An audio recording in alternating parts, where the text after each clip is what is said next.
สวัสดีเด้อจ้าพบกันอีกแล้วค่ะกับตุ๊กตาพาฝันมื้อใหม่วันใหม่มาค่ะกินกาแฟนำกันนะค่ะเด้อมาเด้อข้างนอกก็อากาศมืดๆเด้อค่ะข้างในก็กาแฟดำอุ่นๆเนาะค่ะเนาะ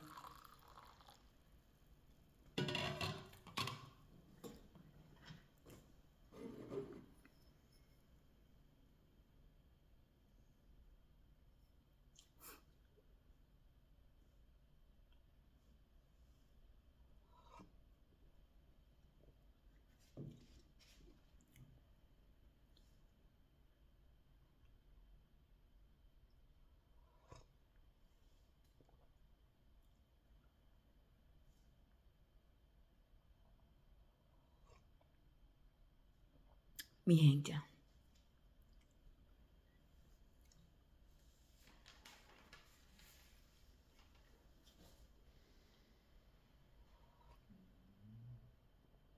เบิ่งแมวเพื่อนบ้าน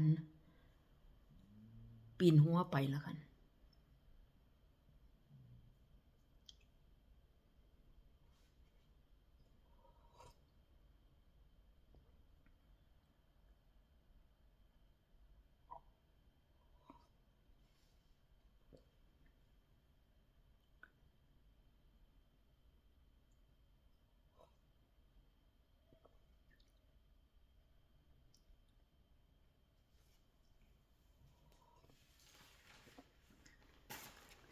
อากาศข้างนอกก็เป็นนั้นสลึมสลัวนะคะมืดๆฝนลงปล่อยๆผ่านแต่ว่าเป็นอากาศเย็นหนาว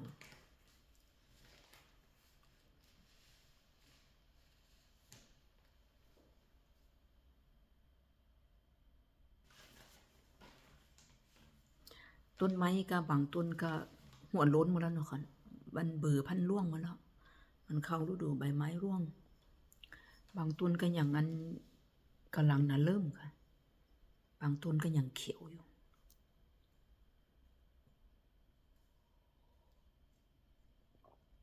ตุ๊กตาก็ข้าอันเดดออกจักหน่อยเนาะค่ะเนาะมื้อนี้คงสิบ่มีเดดดอกว่าก็น่าเอ็ดสวนก็ตัดอันต้นดอกไม้อันที่ว่าพันบานออกมันก็บ่หมดแล้วแต่น่ะตัดทิ่ม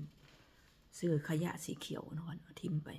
เพราะว่าจากนี้ไปมันก็มีแต่อากาศที่ว่ามันชื้นแล้วกันความหนาวเย็นมาหาเหมือนกันแหละ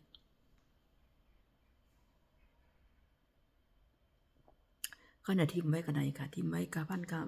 เพราะมันมีดอกมันก็ยังบานอยู่เนาะค่ะเนาะแต่ว่าพันน่ะหกน่ะทำความสะอาดเบิ่งซะก่อนมื้อเลยก็ได้มื้อนี้อันกินอันกาแฟแล้วก็น่ะไปอันทำงานกับแฟนนะคะอยู่เรือ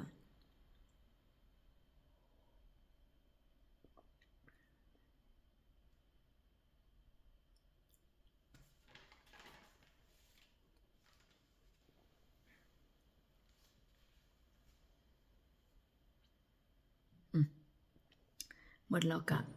กาแฟก็หมดถ้วยแล้วเนาะค่ะเนาะโชคดีกันทุกครอบครัวค่ะพบกันคลิปหน้าสวัสดีค่ะ